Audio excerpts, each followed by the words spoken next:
Shriram time news मध्ये मी कैलास सोनवणे आपले हार्दिक स्वागत करतो। सुरुवातीला पाहूया 24 तासातील ताज्या घडामोडी। भारतरत्न सर मोक्षकुंडम विश्वेश्वरय्या यांच्या जयंतीनिमित्त जिल्हा परिषदेच्या कै यशवंतराव चव्हाण सभागृहात अभियंता दिनाचा कार्यक्रम संपन्न। दोंडाच्या येथील मानाच्या 3 गणपतींचे 7व्या दिवशी ढोल ताशांच्या गजरात मोठ्या उत्साहात करण्यात आले विसर्जन। योगेश्वर नागरी सहकारी पतपेढी मर्यादित धुळेची वार्षिक सर्वसाधारण सभा संपन्न। क्वालिटेलच्या क्विक कॉमर्स ॲपचे रविवारी धुळ्यात करण्यात आले प्रक्षेपण।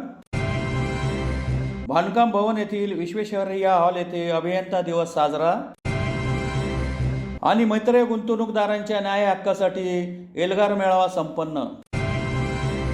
आता बातमीपत्र विस्ताराने। भारतरत्न सर मोक्षकुंडम विश्वेश्वरय्या यांच्या जयंतीनिमित्त धुळे जिल्हा परिषद अभियंता संघटनेतर्फे अभियंता दिनाच्या कार्यक्रमाचे जिल्हा परिषदेच्या कै यशवंतराव चव्हाण सभागृहात रविवारी आयोजन करण्यात आले होते। भारतरत्न सर मोक्षकुंडम विश्वेश्वरय्या यांच्या जयंतीनिमित्त धुळे जिल्हा परिषद अभियंता संघटनेतर्फे अभियंता दिनाचा कार्यक्रम जिल्हा परिषदेच्या कै यशवंतराव चव्हाण सभागृहात रविवारी मोठ्या उत्साहात संपन्न झाला। सर मोक्षकुंडम विश्वेश्वरय्या यांच्या प्रतिमेस मान्यवरांच्या हस्ते पुष्पहार अर्पण करून अभिवादन करीत दीप प्रज्वलन करून कार्यक्रमास सुरुवात करण्यात आली। यावेळी प्रमुख अतिथींचा सत्कार समारंभाचा कार्यक्रमही संपन्न झाला। अनेक मान्यवरांनी आपली मनोगतेही व्यक्त केली। या प्रसंगी अतिरिक्त मुख्य कार्यकारी अधिकारी चंद्रकांत पवार, उपमुख्य कार्यकारी अधिकारी गणेश मोरे, कार्यकारी अभियंता मुकेश ठाकूर, कार्यकारी अभियंता जयश्री सार्वे, कार्यकारी अभियंता AC पाटील, जिल्हाध्यक्ष हिरालाल पाटील, कार्याध्यक्ष महेंद्र पाटील, सचिव दीपक चंदन, मुकेश परदेशी, उमेश जोशी, धनंजय देसले, निलेश माळी, जयदीप पाटील, सुवर्णा गर्दे, रविराज पवार, केतन पाटील, भीमराव फुलपगारे, विनोद सिसोदिया, प्रियंका सावंत, श्रद्धा पाटील आदी उपस्थित होते। आज 15 सप्टेंबर 2024ला सर मोक्षकुंडम विश्वेश्वरय्या यांच्या जयंतीनिमित्त संपूर्ण भारतात व जगात आपण अभियंता दिन साजरा करत असतो। आम्ही आमच्या जिल्हा परिषदेमध्ये सर्व विभागांच्या सर्व अभियंतांसाठी अभियंता दिनाच्या आज आयोजन केलेले आहे। सदर कार्यक्रमास अध्यक्ष आमच्या माननीय अतिरिक्त मुख्य कार्यकारी अधिकारी साहेबांचं हे अध्यक्ष म्हणून लाभले आहेत। आपण आमच्या सर्व अभियंता दिनानिमित्त सर्व अभियंत्यांना आमच्या जिल्हा परिषद अभियंत्यांतर्फे सर्वांना शुभेच्छा। दोंडाच्या शहरातील मानाच्या 3 गणपतीचे 7व्या दिवशी ढोल ताशांच्या गजरात मोठ्या उत्साहात विसर्जन करण्यात आले। मिरवणुकीत राष्ट्रीय पक्षांच्या पदाधिकाऱ्यांनी सहभाग नोंदवत ठेका धरला। दोंडाच्या शहरातील मानाच्या 3 मंडळांच्या गणरायाचे शनिवारी 7व्या दिवशी मोठ्या उत्साहात विसर्जन करण्यात आले। शहरातील दादा गणपती, बाबा गणपती, वीर भगतसिंग गणपती या 3 मानाच्या गणपतीचे ढोल ताशांच्या गजरात विसर्जन मिरवणूक मोठ्या जल्लोषात काढण्यात आली। शहरातील आझाद चौकात 3ही मानाच्या गणपती एकत्र येतात, त्या ठिकाणी हरिहर भेट घेण्यात आली। रात्री 10 वाजता एकता चौक जामा मस्जिद जवळ मिरवणूक पोहोचवली। यावेळी ड्रोन व CCTV कॅमेऱ्याच्या निगराणीत जिल्ह्यातील पोलीस प्रशासनाकडून बंदोबस्त ठेवण्यात आला। रात्री उशिरापर्यंत मिरवणूक सुरू होती। वाजंत्रीच्या तालावर राजकीय लोकप्रतिनिधींनीही मिरवणुकीत ठेका धरला। हजारोंच्या संख्येने गणेश भक्तांनी पारंपरिक पद्धतीने बाप्पाला निरोप दिला। यावेळी माजी मंत्री जयकुमार रावल, राष्ट्रवादी काँग्रेसचे सरचिटणीस संदीप बेडसे, काँग्रेसचे जिल्हाध्यक्ष श्यामकांत सनेर, माजी नगराध्यक्ष डॉक्टर रवींद्र देशमुख, माजी उपनगराध्यक्ष नभू पिंजारी, कृषी उत्पन्न बाजार समितीचे अध्यक्ष नारायण पाटील, माजी जिल्हा परिषद सदस्य ज्ञानेश्वर बांबरे, माजी जिल्हा परिषद उपाध्यक्ष कामराज निकम, नंदुरबार जिल्हा परिषद सभापती हेमलता शितोळे, राजू बाबू जवाहर, शिवसेनेचे शैलेश सोनार, नंदू सोनवणे, सचिन सोनवणे, कय्यूम पठाण, रामभाऊ मानिक, दादाभाई कापूर, जमील खाटिक, गणेश चकणे, माजी सभापती निखिल जाधव, रवी जाधव, जितू तिरमले, खलील बागवान, मनोज महाजन, जिल्हा पोलीस अधीक्षक श्रीकांत दिवरे, अप्पर पोलीस अधीक्षक किशोर काळे, उपविभागीय पोलीस अधिकारी भागवत सोनवणे, स्थानिक गुन्हे अन्वेषण शाखेचे पोलीस निरीक्षक श्रीराम पवार, दोंडाच्या पोलीस ठाण्याचे पोलीस निरीक्षक किशोर कुमार परदेशी, पोलीस निरीक्षक नितीन मोरे, मुख्याधिकारी देवेंद्र सिंग परदेशी, इंजिनियर शिवनंदन राजपूत, सहाय्यक पोलीस निरीक्षक दिगंबर शिंपी, पोलीस उपनिरीक्षक हेमंत राऊत, नकुल कुमाऊत, गुप्तचर विभागाचे अविनाश पाटील, संदेश बैसाने, होमगार्ड प्रमुख अनिल इशी आदी उपस्थित होते। आज दोंडाच्या शहरामध्ये 7व्या दिवशी गणपती बाप्पाचं विसर्जन झालं आणि नेहमीप्रमाणे उत्साहामध्ये आनंदामध्ये सगळ्या गोष्टी झाल्या। नियमाचं पालन देखील झालं आणि गावामध्ये अत्यंत प्रसन्नतेचं वातावरण आहे। काही लोक त्याच्यामध्ये विनाकारण काही होईल का असा सगळा प्रयत्न करत असतात, परंतु प्रशासन जे आहे, पोलीस यंत्रणा असेल, नगरपालिका असेल, महसूलची यंत्रणा असेल, सातत्याने 24 तास काम करून अत्यंत नियोजनपूर्वक शांततेत सगळं केल्याबद्दल आमदार या नात्याने मी त्यांचं मनापासून अभिनंदन करतो. जनतेचंही अभिनंदन करतो की आनंदामध्ये त्यांनी गणपती साजरा केला. गणपती बाप्पा मोरया, पुढच्या वर्षी लवकर या. योगेश्वर नागरी सहकारी पतपेढी मर्यादित धुळेची वार्षिक सर्वसाधारण सभा शहरातील गल्ली नंबर 4 येथील संस्थेच्या इमारतीत चेअरमन नितीन केले यांच्या मार्गदर्शनाखाली खेळीमेळीच्या वातावरणात संपन्न झाली. योगेश्वर नागरी सहकारी पतपेढी मर्यादित धुळेची वार्षिक सर्वसाधारण सभा गल्ली नंबर 4 येथील श्रीराम मंदिरासमोरील संस्थेच्या इमारतीत संस्थेचे चेअरमन नितीन केले यांच्या अध्यक्षतेखाली रविवारी संपन्न झाले. सभेत विषय पत्रिकेवर एकूण 11 विषय घेण्यात आले होते. यात मागील वार्षिक सर्वसाधारण सभा दिनांक 24/9/2023 रोजीचे सभेचे इतिवृत्त वाचून कायम करणे, सन 2023-24 या वर्षाचे नफा तोटा पत्रक व दिनांक 31/3/2024 ताळेबंद पत्रकावर विचार करणे व स्वीकृत करणे, संचालक मंडळाने 2024-25 सालासाठी तयार केलेल्या अंदाजपत्रकास मंजुरी देणे, सन 2023-24 अंदाजपत्रकापेक्षा कमी व जास्त झालेल्या खर्चास रिपीट, सन 2023-24 अंदाजपत्रकापेक्षा कमी व जास्त झालेल्या खर्चास मंजुरी देणे, सन 2023-24 लेखापरीक्षण अहवाल वाचून त्याचा दोष दुरुस्ती अहवाल मंजूर करणे, सन 2024-25 या आर्थिक वर्षासाठी लेखापरीक्षकाची नेमणूक व मेहनता ठरवण्याबाबत, सन 2024-25 या आर्थिक वर्षासाठी अंतर्गत लेखापरीक्षकाची नेमणूक व मेहनता ठरवण्याबाबत, सामोपचार परतफेड योजनेस मंजुरी देण्याबाबत, सामोपचार परतफेड योजनेअंतर्गत सवलत दिलेल्या थकीत कर्ज खात्यांची नोंद देणे, मुदतीत येणाऱ्या प्रश्नांचा विचार करणे, तसेच अध्यक्षांच्या परवानगीने ऐनवेळी येणाऱ्या विषयांचा विचार करणे आदी विषयांवर सखोल चर्चा झाली. यावेळी चेअरमन नितीन केले, व्हाईस चेअरमन दिलीप पाखले, व्यवस्थापक महेंद्र मोरे यांच्यासह संचालक मंडळ सभासद मोठ्या संख्येने उपस्थित होते. दुसरी सभा तसे म्हटले तर ही पहिलीच आहे. मागील सर्वसाधारण सभेचा आमचा कार्यकाळ फक्त 1.25 महिन्याचा होता. आजच्या स्पर्धात्मक काळात पतसंस्था चालवणे म्हणजे अगदी जिगरीचे व कसरतीचे आहे. सरकारच्या काही कडक धोरणांमुळे पतसंस्था खडतर वाटचाल करत असतात. ज्या संस्था भरभक्कम स्थितीत आहेत त्या आज तक धरून आपली पतसंस्था त्यातीलच एक आहे. आपल्या संस्थेच्या इमारती या स्वमालकीच्या आहेत ही फार मोठी जमेची बाजू आहे. मागील आर्थिक वर्षात आपल्या संस्थेची आर्थिक परिस्थिती आपण सर्वांसमोर आम्ही सर्व संचालक मंडळ मांडत आहोत. संस्थेत ग्राहकांची ठेवी साधारण 31 कोटींच्या आहेत. आजच्या स्पर्धात्मक युगात शेअर बाजारातील म्युच्युअल फंडात होणारी वाढ लक्षात घेता ठेवीदारांचा आपल्या संस्थेवर असलेला विश्वास हा फार महत्वाचा आहे. संस्थेची एकूण देण्यात आलेली कर्जे ही मागील आर्थिक वर्षात 21 कोटी होती. त्यातील बरीच कर्जे ही फार जुनी व थकीत आहे. या आर्थिक वर्षात आम्ही संचालकांनी कडक धोरण व कर्जदारांचा रोष पकडून त्यातील साधारण 8 कोटी रुपयांची कर्ज वसुली केली व पुढेही चालू राहणार. त्यात बऱ्याच कर्जदारांनी आम्हाला चांगली साथ देखील दिली. मागील काही वर्षापासून आपल्या संस्थेत कर्ज वाटप बंद होते. आपण आता या चालू आर्थिक वर्षात कर्ज वाटप देखील चालू केले आहे. कर्जदारांची सर्व कागदपत्रांची पूर्तता करून सुरक्षित कर्ज देत आहोत. या आर्थिक वर्षात संस्थेची गुंतवणूक 3.5 कोटी रुपयांची वाढली. ही फार मोठी जमेची बाब आहे. या आर्थिक वर्षात नफा तोटा पत्रकाच्या उत्पन्न बाजूस साधारण 13 लाखांची वाढ होऊन खर्च बाजूस साधारण 66 लाखांची घट झालेली आहे. यामुळे मागील आर्थिक वर्षाच्या तुलनेत तोट्यात साधारण 67 लाखांची घट झालेली आहे. अशीच कर्ज वसुली करून व नवीन सुरक्षित कर्ज वाटप करून या चालू आर्थिक वर्षात आपल्या संस्थेच्या तोटा आणखी मोठ्या प्रमाणात घट होऊन सन 2025-26 आर्थिक वर्षात आपली संस्था आपल्या सर्वांच्या सहकार्यात नफ्यात येऊ शकते आणि ती येणारच असा मला विश्वास आहे. महाराष्ट्रातील सर्वात वेगाने वाढणाऱ्या सुपर मार्केट साखळ्यांपैकी एक क्वालिटी टेलच्या क्विक कॉमर्स ॲपचे रविवारी धुळ्यात प्रक्षेपण करण्यात आले. महाराष्ट्रातील सर्वात वेगाने वाढणाऱ्या सुपर मार्केट साखळ्यांपैकी एक क्वालिटेलच्या क्विक कॉमर्स ॲपचे रविवारी धुळ्यात प्रक्षेपण करण्यात आले असल्याची माहिती पत्रकार परिषद घेऊन देण्यात आली. या ॲपची वैशिष्ट्ये म्हणजे ॲपच्या सोप्या इंटरफेसमुळे ग्राहक त्याच्या ऑर्डर पटकन आणि सहजपणे नोंदवू शकतात. ॲपवर केवळ वापरकर्त्यांसाठी उपलब्ध असलेल्या खास सवलती आणि ऑफरचा फायदा घेता येईल. ऑर्डर नोंदवल्यानंतर ग्राहक त्याची ऑर्डर रिअल टाईममध्ये ट्रॅक करू शकतात. त्यामुळे त्यांची वस्तू कधी येईल याची अचूक माहिती मिळेल. नियमित ग्राहकांसाठी या ॲपमध्ये खास मेंबरशिप डिव्हाइस आणि लाभ उपलब्ध आहेत, ज्यामुळे खरेदी अनुभवात अधिक मूल्य मिळते. कोणत्याही शंका किंवा समस्यांसाठी ग्राहकांना मदत करणारी समर्पित टीम 24 तास उपलब्ध राहील. हे ॲप स्थानिक दुकानदार आणि व्यवसायांना प्रगत रिटेल व्यवस्थापन साधने उपलब्ध करून देते. त्यामुळे त्यांना त्यांच्या विक्रीची अधिक चांगली हाताळणी, कामगिरीचे ट्रॅकिंग आणि ऑपरेशन्स सुधारण्यास मदत होते.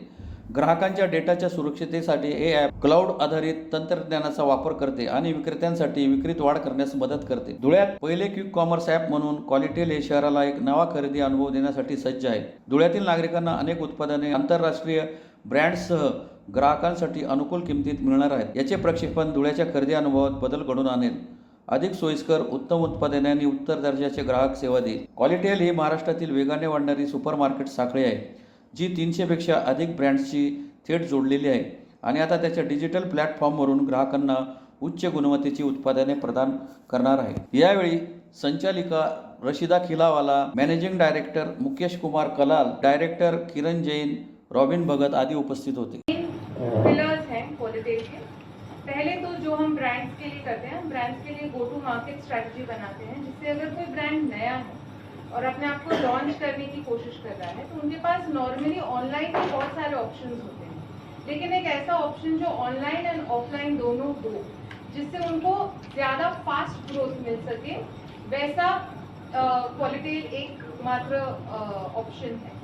दूसरा, रिटेलर्स के लिए अभी सीधी बात है, सुपरमार्केट्स अपने आप को मैनेज करना बहुत अच्छे से जानते हैं, ज़्यादातर 2 जनरेशन से ये काम करते हैं, लेकिन हेडेक्स बहुत होते हैं. इसके साथ अब काम कर चुके हैं कि ये जो हमने ऐप बनाया है, ये इस प्रकार से बनाया है कि ये जो उनका हेडेक है ना, उसको 80% तक कम कर देता है, ताकि वो भी थोड़ा वेकेशन ज़्यादा ले सके और थोड़ा काम ज़्यादा आसानी से कर सके.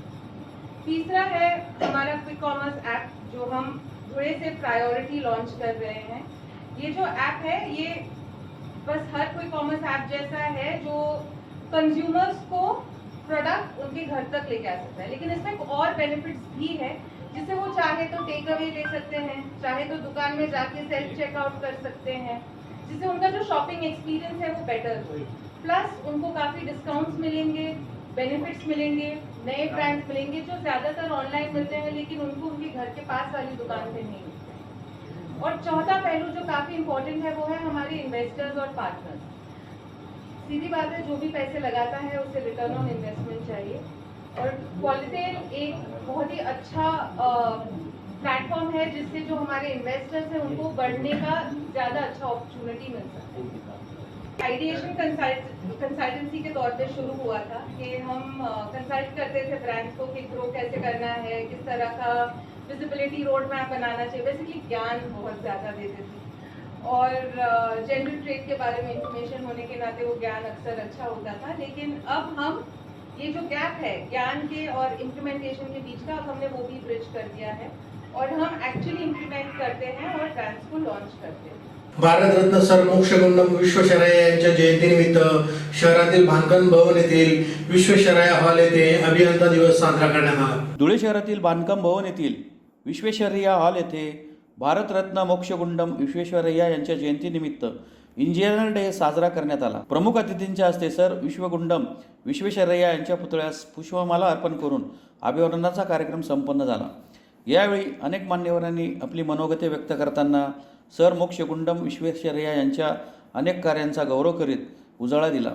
सन 1984 डेडरगाव तलावातून ग्रॅव्हिटीने पाणी आणण्यात त्यांचा मोलाचा वाटा होता. या प्रसंगी रवी वेलपाटक, संजय देसले, आशिष अग्रवाल, दीपक ऐरे, नितीन खिवसरा, सोनील मुंदळा, अक्षय मुंडके, अविनाश थोरात, महेंद्र विस्पुते, शेषराज जाधव, राजन खरोटे, विनय भातलीकर, अशोक अग्रवाल, भूषण माळी, विवेक बागुल, देवेंद्र काटबोर यांच्यासह अभियंता मोठ्या संख्येने उपस्थित होते.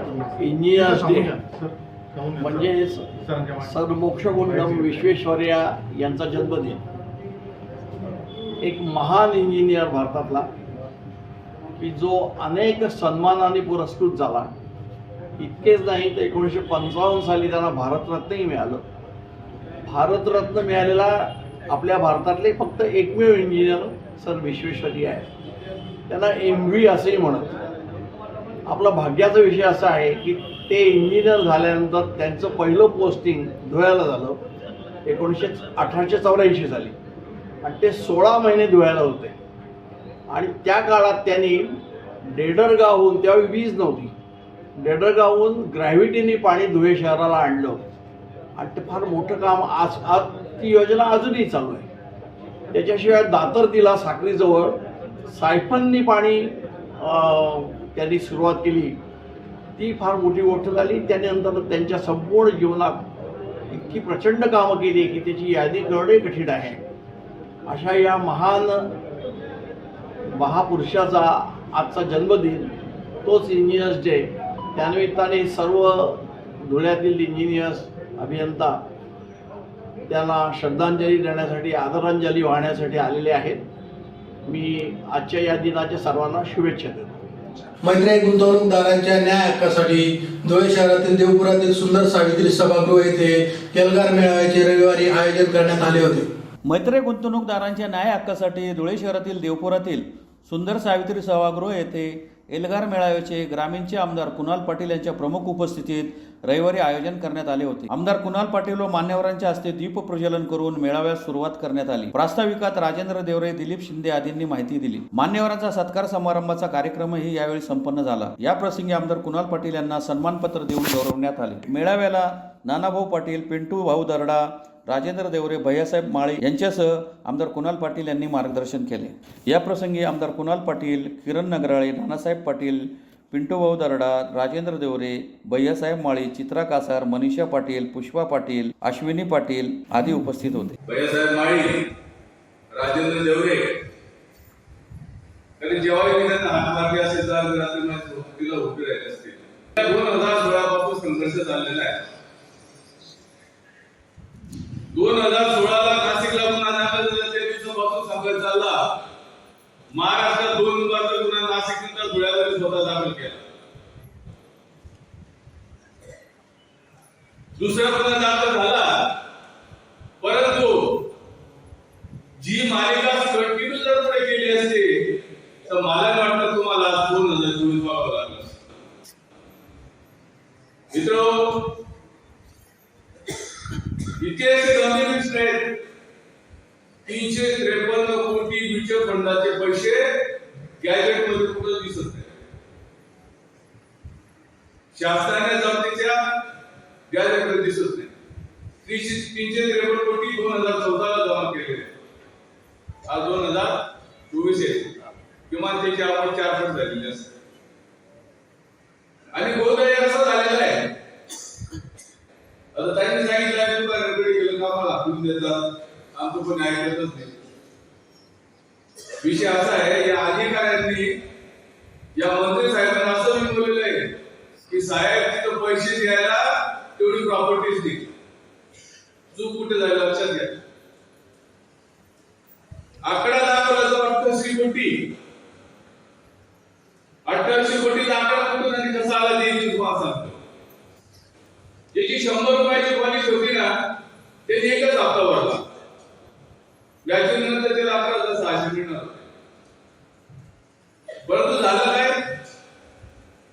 ज्यांची लिस्ट तयार केली त्यांनी 100 रुपये जरी भरले तरी त्याला 11,600 रुपये त्याला मिळणार असं दाखवलं गेलं. आता त्याचा गुंता असं झाला, ज्यावेळेस याच्यासाठी आपलं काय म्हणणे, हा गुंता सोडवण्यासाठी नाशिकला सर्व परिस्थितीचे सर्व दावा केलेले, त्या सर्व मध्ये तुमचे किती हप्ते कसे भरले सर्व डाटा त्याच्यात आहे. आणि हा डाटा आल्याशिवाय, तो डाटा आपल्याला मिळाल्याशिवाय आपला रिझल्ट पैसे किती आहे म्हणजे आपल्याला फॉरेन्सिक करावं पाहिजे. पुन्हा एकदा जर ठळक घडामोडींवर. भारतरत्न सर मोक्षगुंडम विश्वेश्वरय्या यांच्या जयंतीनिमित्त जिल्हा परिषदेच्या कै यशवंतराव चव्हाण सभागृहात अभियंता दिनाचा कार्यक्रम संपन्न. दोंडाईच्या येथील मानाच्या 3 गणपतींचे 7व्या दिवशी ढोल ताशांच्या गजरात मोठ्या उत्साहात करण्यात आले विसर्जन. योगेश्वर नागरी सहकारी पतपेढी मर्यादित धुळेची वार्षिक सर्वसाधारण सभा संपन्न. क्वालिटेलच्या क्विक कॉमर्स ॲपचे रविवारी धुळ्यात करण्यात आले प्रक्षेपण. बांधकाम भवन येथील विश्वेश्वरय्या हॉल येथे अभियंता दिवस साजरा. आणि मैत्रीय गुंतवणूकदारांच्या न्याय हक्कासाठी एल्गार मेळावा संपन्न. याचबरोबर श्रीराम टाइम न्यूजचे बातमीपत्र संपले. दिवसभरातील ताज्या घडामोडींसाठी पाहत राहा श्रीराम टाइम न्यूज. भेटूया पुढील प्रसारणात. तोपर्यंत नमस्कार.